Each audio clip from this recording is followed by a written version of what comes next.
Karina hidup di era di mana optimisme adalah mata uang, dan kebahagiaan adalah proyek yang harus dikerjakan dengan rajin. Dinding apartemennya yang minimalis ditempeli kutipan-kutipan penyemangat, rak bukunya penuh dengan judul-judul tentang mindfulness, productivity hacks, dan the art of positive living. Setiap pagi, sebelum matahari sepenuhnya menampakkan diri di langit Jakarta yang berpolusi, Karina sudah menyeret dirinya dari tempat tidur.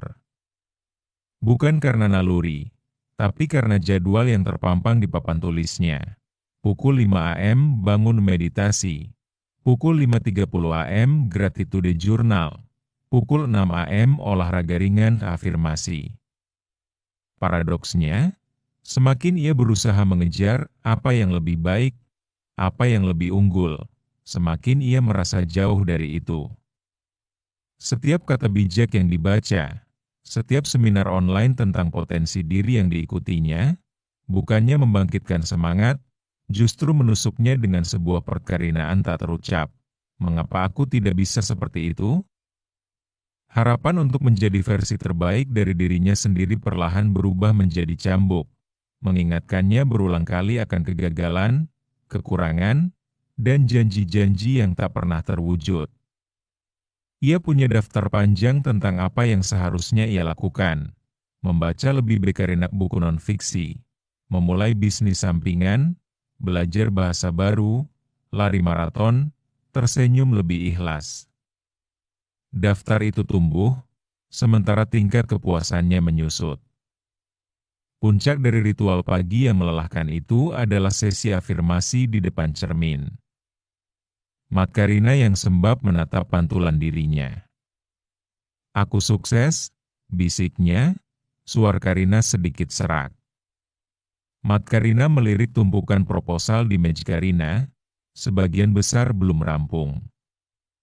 Aku bahagia, ia mencoba lagi, kali ini dengan nada yang lebih yakin, nyaris memaksa. Namun, pantulan di cermin tidak menunjukkan kebahagiaan. Karina ada lelah, sedikit getir, dan sepasang mata yang mencari-cari alasan untuk mempercayai kata-kata itu.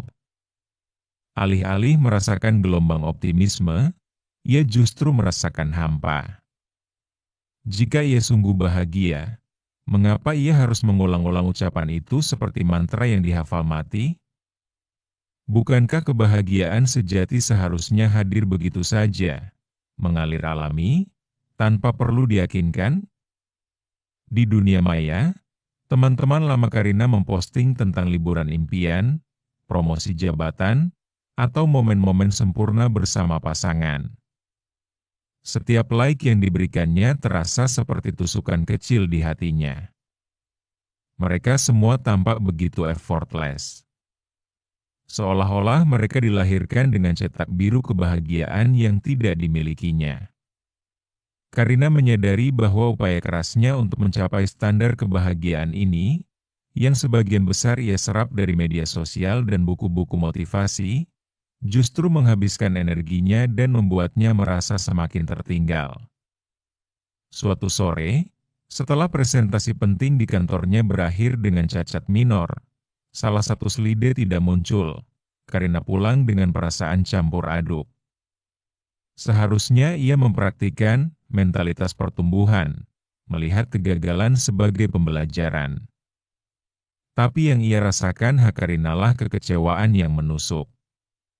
Dalam jurnal syukurnya malam itu, ia kesulitan menemukan 3 hal yang patut disyukuri. Karina ada deadline yang mencekik dan keraguan yang menggerogoti. Apakah aku memang tidak ditakdirkan untuk bahagia? Bisiknya pada bantal. Malam itu, sesuatu dalam dirinya patah.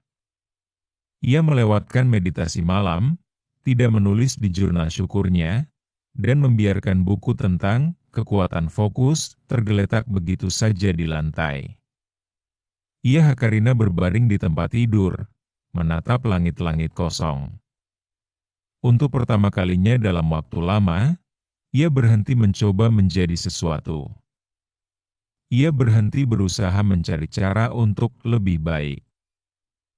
Iya, Hakarina ada. Dan dalam keheningan itu, untuk pertama kalinya pula, ia tidak merasakan beban. Tidak ada daftar, tidak ada ekspektasi, tidak ada kegagalan yang menunggu di setiap sudut. Beberapa hari kemudian, saat sedang makan siang di sebuah kedai kecil, Karina melihat seorang kakek dan cucunya tertawa gembira karena remah kerupuk jatuh ke hidung si cucu. Tawa mereka tidak dipaksakan, tidak ada kamera yang merekam, tidak ada kutipan penyemangat yang diucapkan. Itu murni, spontan, dan menular. Karina merasakan senyum tipis ikut muncul di bibirnya, tanpa perlu instruksi. Itu bukan kebahagiaan superior yang ia baca di buku, tapi jenis kebahagiaan yang sederhana, tanpa pretensi, dan nyata. Saat ia kembali ke rutinitasnya, ada perubahan halus. Ia masih bangun pagi, tapi kini kadang ia membiarkan dirinya menunda sedikit, menikmati selimut hangat. Sesi afirmasinya di depan cermin mulai terasa konyol.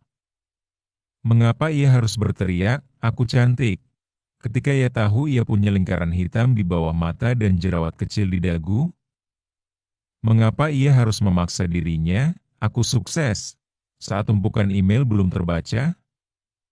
Alih-alih, ia Hakarina menatap pantulannya, menerima apa Karina. "Ya, ini aku," gumamnya pelan. Bukan dengan kekecewaan, tapi dengan penerimaan yang aneh. Karina mulai mengurangi konsumsi media sosial, membatalkan beberapa langganan newsletter motivasi, dan sesekali melewatkan sesi yoga yang menurutnya lebih sering menimbulkan sakit punggung daripada kedamaian. Ia mulai membaca novel fiksi lagi, sekadar untuk lari dari realitas, bukan untuk memperkaya diri. Ia bertemu teman lam Karina, Dewi, di sebuah kafe.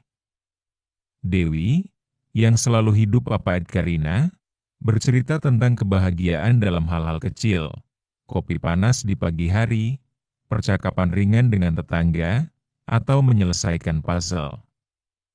"Aku tidak pernah merasa perlu meyakinkan diriku bahwa aku bahagia, Karina," kata Dewi, menyeruput kopinya. "Aku Hakarina bahagia. Kadang tidak, kadang ya."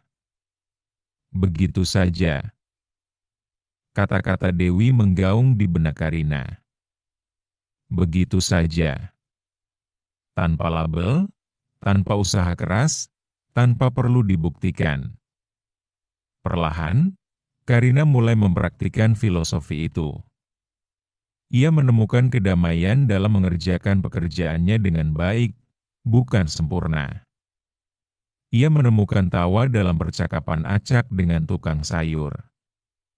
Ia menemukan ketenangan dalam keramaian kota, bukan dengan mencoba mengenyahkannya, tapi dengan menerima Karina. Suatu pagi, saat ia berdiri di depan cermin, ritual afirmasi itu tidak lagi dilakukan. Ia Hakarina mengikat rambutnya, melihat garis-garis kelelahan di sudut mata Karina, dan senyum tipis yang muncul secara spontan. Bukan karena ia telah mencapai impiannya, bukan karena ia telah menjadi versi terbaik dirinya, tapi karena ia merasa cukup. Cukup dengan dirinya yang sekarang, dengan segala kekurangan dan kelebihannya. Ia tidak merasa perlu lagi meyakinkan siapapun, bahkan dirinya sendiri, bahwa ia bahagia. Ia Hakarina merasa ringan. Dan itu, ia sadari, adalah bentuk kebahagiaan yang paling otentik. Bukan kebahagiaan yang diproyeksikan, tapi kebahagiaan yang sederhana, menyelinap masuk ketika ia berhenti mencarinya terlalu keras. Ia telah berhenti melihat kebahagiaan sebagai tujuan yang harus dikejar, melainkan sebagai sebuah perjalanan yang diakrabi. Dan ironisnya, Hakarina setelah ia berhenti mencoba menjadi lebih baik, barulah ia merasa benar-benar baik-baik saja.